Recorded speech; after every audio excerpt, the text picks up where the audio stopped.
بسم اللہ الرحمن الرحیم۔ آج کل کی ہماری بڑی تکلیف، بڑا دکھ اور بڑی مصیبت یہ ہے کہ جب بھی ہمیں کوئی تکلیف پہنچتی ہے، کسی مصیبت میں ہم مبتلا ہو جاتے ہیں، کسی بیماری کے چنگل میں پھنس جاتے ہیں تو اللہ تبارک و تعالیٰ سے مانگتے ہیں، مانگتے ہی چلے جاتے ہیں، مسلسل مانگتے ہیں۔ جب جب بھی خیال آتا ہے، جب بھی دماغ کے اندر یہ بات آتی ہے کہ ہمیں اللہ سے مانگنی چاہیے، اللہ کے سامنے اپنی حاجتوں کو رکھنا چاہیے، تو ہم لگاتار اللہ تعالیٰ سے مانگتے چلے جاتے ہیں۔ لیکن جب اللہ تبارک و تعالیٰ کی طرف سے رسپانس آنے میں تھوڑی سی دیر ہو جاتی ہے تو ہم مایوس ہونے لگتے ہیں، پریشان ہو جاتے ہیں، اور ہماری زبان پر حرف شکایت آ جاتا ہے کہ کیا ہو گیا ہے کہ اللہ تعالیٰ میری سن نہیں رہا ہے۔ میں اللہ تعالیٰ سے دعا کرتا ہوں کہ وہ میری مصیبت کو دور کر دے، لیکن مصیبت ہے کہ ایک چین کی طرح لگاتار میرا رخ کر رہی ہے، مجھ کو تکلیف پہنچ رہی ہے۔ ایسے وقت میں ہم یہ کیوں نہیں سوچتے ہیں کہ ہو سکتا ہے جو مصیبت آج ہمارے سر پر ہے، جس تکلیف میں ہم گھرے ہوئے ہیں،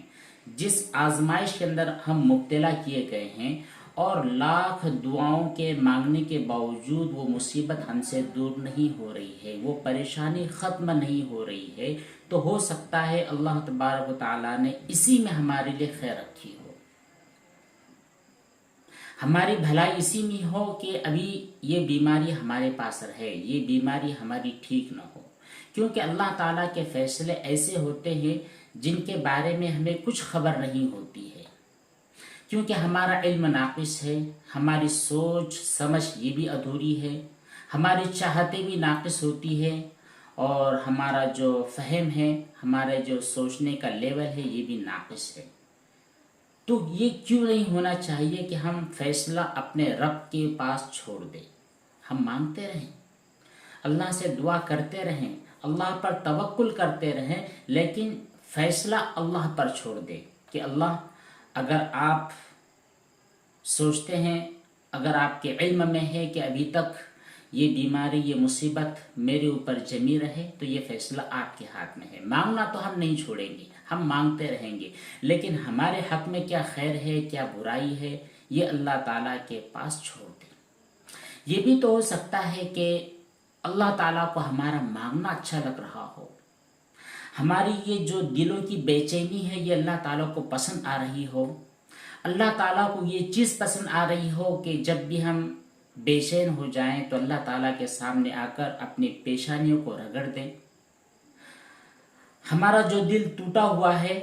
اس سے اللہ تعالیٰ سے مرادیں مانگنے لگے، سجدے میں پڑے رہے، گڑ گڑاتے رہے، عاجزی کرتے رہے۔ کیا یہ ہماری خوش نصیبی نہیں ہے کہ ہم لگاتار اللہ تعالیٰ کے در پر پہنچتے رہے؟ ہو سکتا ہے اللہ تبارک و تعالیٰ ہماری اس ادا سے محبت کرنے لگے ہوں، اللہ سوچ رہے ہو کہ اگر میں نے اس بندے کے فلاں کام کو مکمل کر دیا تو ہو سکتا ہے سب کچھ اچھا ہونے کے بعد یہ میرے در سے پلٹ ہی جائے۔ اللہ تعالیٰ اس بات کو پسند کر رہے ہو کہ ہم لگاتار روزانہ ہر گھڑی اللہ تعالیٰ کے دربار میں حاضری لگاتے رہیں۔ اور یہ بھی ممکن ہے کہ ہو سکتا ہے اگر اللہ تعالیٰ ہم کو صحت دے دے، اگر ہم کسی چیز کی بھلائی مانگتے ہیں تو وہ بھلائی ہمیں مل جائے، عافیت مل جائے، آسانی مل جائے، خوشحالی مل جائے، ہماری مراد پوری ہو جائے، تو ہم رب کو ہی بھول جائے، پیٹ پھیر کر بھاگ جائے، دنیا کی عیش و عشرت میں ہم مبتلا ہو جائے، اللہ تعالیٰ سے جو آج ہمارا تعلق ہے وہ تعلق برقرار نہ رہے، تو کیا یہ ہمارے لیے خیر ہے؟ اب ہمیں یہ بتلائیے، بیماری اور مصیبت ہمارے لیے خیر ہے یا پھر بیماری اور مصیبت اور تکلیف کا ہٹ جانا خیر ہے؟ اب یہاں پر اللہ تعالیٰ کا جو فیصلہ ہے وہی بہترین فیصلہ ہے۔ ہماری جو ظاہری نگاہیں ہوتی ہے، ظاہری ہماری سوچ ہوتی ہے، اس سوچ کے اوپر ہم اصرار نہ کرتے رہیں۔ اگر اصرار کرنے لگ جائیں تو یہی ہوتا ہے کہ لوگ مایوس ہو جاتے ہیں، نا امید ہو جاتے ہیں، اللہ کے در کو چھوڑ دیتے ہیں، اللہ کے گھر کو چھوڑ دیتے ہیں، اللہ تعالیٰ سے اپنا رشتہ ختم کر دیتے ہیں۔ تو بس یہی ہے کہ جب بھی مصیبت آئے، جب بھی کوئی تکلیف ہو، جب بھی کسی چیز کی خواہش ہو، تمنا ہو، تو اللہ تعالیٰ کے در پر ضرور حاضری لگائے، لگاتے رہیں،